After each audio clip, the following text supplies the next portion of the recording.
album. Why and how did you select him? Our album was actually the first album he produced. He had engineered on just loads of albums, you know, Bon Jovi and Aerosmith, and you all have heard this story probably. Actually, no, that wasn't the first album he produced. The first album he produced was Perfect Youth by the Pointed Sticks. That was the absolute first record. You guys were second, okay? Man, fun. Well, we want it's time to go on. Did you like? Nah, sit down. Did you like working with him? Did you learn a lot working with him? He's a wonderful guy. We learned a lot. Yeah, we were really disappointed we couldn't do it with him for the second album, but just timing-wise, he was doing the Cult and Motley Crue, and we would have had to wait 3 months before we could, you know, start, and we couldn't wait. I mean, we had exactly 2 months' time in between the Scorpions tour and the Bon Jovi tour in Japan, and we said, we're sitting on the songs, we gotta do them now. Another day has come.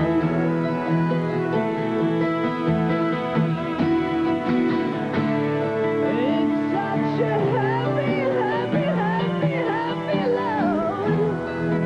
Another day has come. Oh. Another wave of sadness.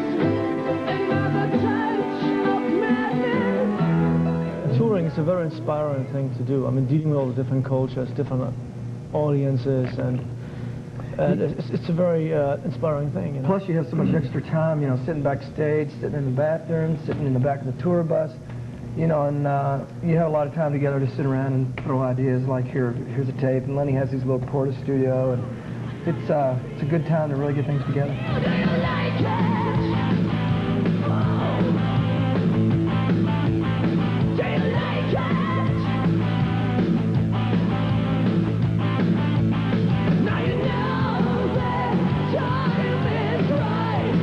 How did you get to co-produce the records? Was it something that you had to do, or did you just? I just said after my Stone Fury failure, you know, when I wasn't in your face, I fell on my face with Stone Fury, and it was one of those necessary experiences you had to make, right? I mean, I was working with the ex-partner Bruce Gowdy and a few employees. So, I mean, it wasn't a band. Mm-hmm. And MCA, the record label I was signed to at that time, nice people, but they just don't know how to work rock and roll. We didn't tour. Mistake number one, rock and roll belongs on stage, nothing new. Whether you are big or not, you just gotta go out and play. It's not like disco where it's on like the dance clubs play, you don't have to tour. Yeah. So, and but I learned a lot out of that, and I said, after having to work with two guys, two producers, I didn't really want to work with, who didn't understand where I was coming from, where I wanted to go with my music. I said, enough of this. From now on, I'm gonna have control over what I'm gonna be doing from now on.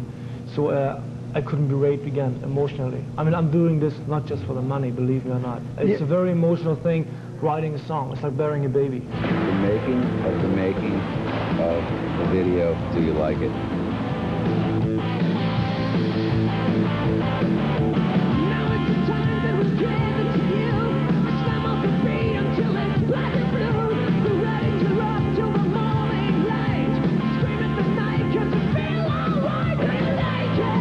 Working with Keith Olson, Keith basically, he didn't change anything about us.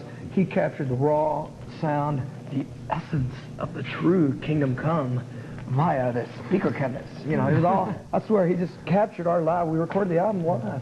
We do the drums, bass, guitar, and maybe a keyboard patch all at the same time. Lenny would sing along with us, and maybe he'd repair the vocal a bit. But, you know, basically we would do a whole track, you know, in one day, first, second take, out of there, you know. I probably spent a total of 25 hours in the studio, and we'd go in and I was like, God.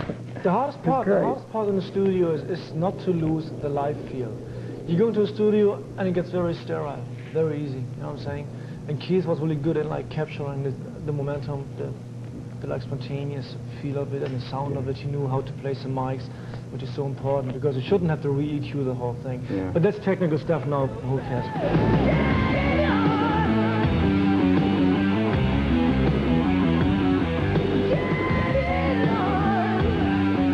I guess it was really the Monsters of Rock tour that sort of gave you a little bit more credibility just for, you know, just for being there and being on the bill. But there was the Led Zeppelin clone thing that people were talking about, you know, and was it a matter of just influences and this was the first record and it was better to go that way and as opposed to? No, when it comes down to the press, they just basically didn't have nothing else to talk about because there's no history to our band other than how did you get together? And then it's like, okay, now we're going to talk about. So everybody just kind of got on this bandwagon. Now, the thing, it's done a whole 180-degree turnaround, and all the it's like Kerrang! Magazine from England, who is our biggest #1 enemy, is now we're like their favorite, whatever you want to call it, favorite babies. I mean, you were just every there issue. last week, yeah. Yeah. I mean, this whole issue, besides the fact that it is really boring, and it now actually became old news, but nevertheless, it's something we have to deal with. It was an emotional roller coaster at time, no doubt about it. We're just human after all, and you read articles which haven't been true at all or like totally off the wall. We had people come to our show who actually said, I'm supposed to review your show, but I don't even like rock and roll. I mean, it's like asking me to review a free jazz concert, but I couldn't tell you anything about it because I can't relate to the music. So I shouldn't review the show. I should either keep my mouth shut or do it better. Are we going to be able to see you in Canada doing a headlining tour? We're going to go back to Disneyland for a couple of weeks and then go out with Warrant on a co-headline kind of a show. One day they're going to be the second band on, some days we're going to be the second band on. It's going to be a 50-50 bill, financially as well as the time will be split, guaranteed sound checks. The problem is when you go out as an opening band like right now, especially in smaller halls, it's very hard to get a sound check. So you go on stage blind, it's like hoping you're going to sound decent, and it doesn't make you feel really good because you want to sound great, at least the best you can. So that's well, I'm looking forward very much to play with Warrant. You know? Will that package come back to Canada? We hope so. We hope so, yeah. It's all in the development stage right now, but oh God, cramp in my leg. But we hope to get on the road by like the first week in July. I think it's going to start on the West Coast and hopefully work over, and we'll see how things go. Yeah. All right, well, We're excited about it. before you go, you got to leave a message for Bob Rock right there because we know he's watching at the studio. Bobby, baby, what can I tell you, man? It has been wonderful. We miss you. And maybe the next album, all right? Hang in and get the jet skis ready, man, all right? Get the jet skis Absolutely. ready. By the way, you did a great job on the Colt.